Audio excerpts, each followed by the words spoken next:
Okay, right, so I'm here with the Bradburys, Nathan and Jan, and I really wanted to just interview them for you guys to hear a little bit of what's been going on in the last 12 months here on Ynys but also what's been going on just in their hearts over the last few years.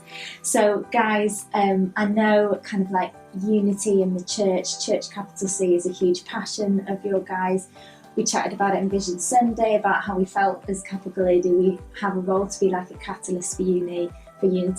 I know you guys have been involved with lots of connections in the last 12 months and kind of really pursuing what God wants to do here. So I'd love for you guys just to share a little bit about what's been going on in the last 12 months that people might not be aware about. So over to you guys. Yeah, so late 2022, Anna Hughes, who is a friend of Capital Lady and lives in Bala, she approached us because she just felt that she wanted to pray on the island. She felt really drawn to pray on Ynys and gathered just a couple of people with her, to pray together from different connections and from different places across the island. And so she committed 6 months. So once a month we went out onto Ynys and we prayed and worshipped. So we did that for 6 months, praying over different places, which was fantastic. It was wonderful to pray and worship and sing in Welsh and English, and pray in Welsh and English, and we felt like that was really a real key.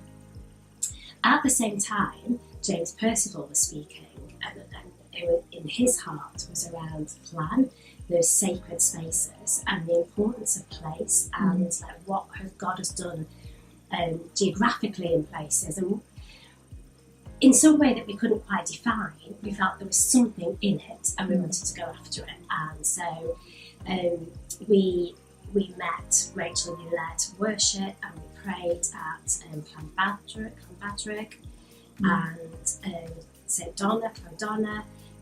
We prayed in those churches and we worshipped, and we don't really know what we were doing. We just felt like this prompt from God to go and do it, so we did it.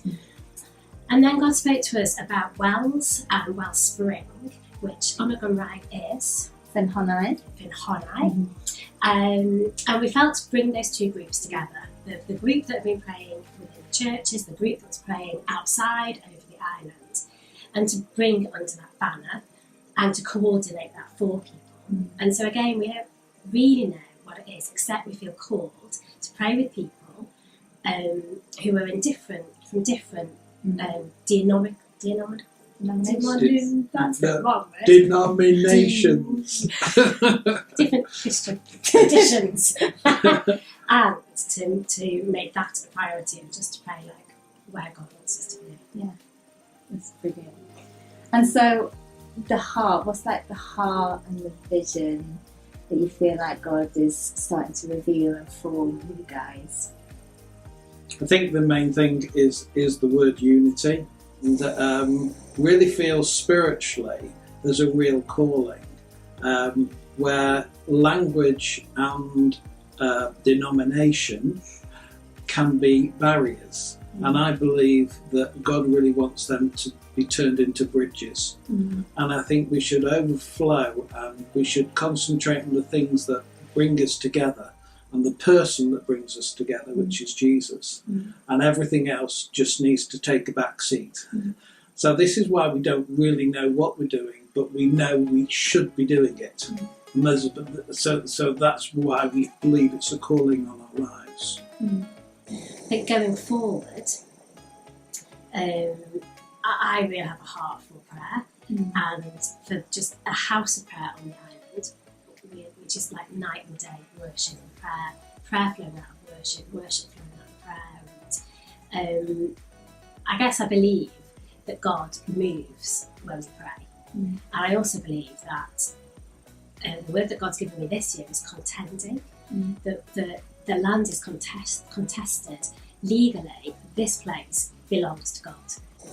So Wellspring, Ffynhonnau, and that group, what's kind of the next steps? What are you guys going after in the next 6 months? What's a bit of a rhythm that's looking like? So we've got dates for the next 6 months. So anybody can come and join us. So I've shared it. We have a faithful group of people that pray on a Monday morning, our prayer Zoomers. The other thing that we really feel challenged to do was worship. So we've set aside an hour once a month, on Thursday evening, just to give it to God, to give that time to God. Because I felt God say to me, John, you really want this house of prayer, and you want to have nights of worship, and when are you going to start? You can't start. You often don't start where you end up. You have to start somewhere. So I was like, right, okay, Phil, if there's just the two of us, we'll worship for an hour. Everybody is welcome to that. What I would ask is that people prioritise small group. So prioritise the things that are in the Lighthouse calendar. But if you have an hour or 2 hours, because we're a very long way away, if you have 2 hours that you'd like to come and just hang out with God, then please do join us. It is beautiful. So those dates are going to be in the email notices, like Jan and Phil said, is welcome to anyone, and it's open to all churches across any small to come together. So brilliant, and thanks so much for just sharing. Thank you for sharing. Thank you. And God's nudges.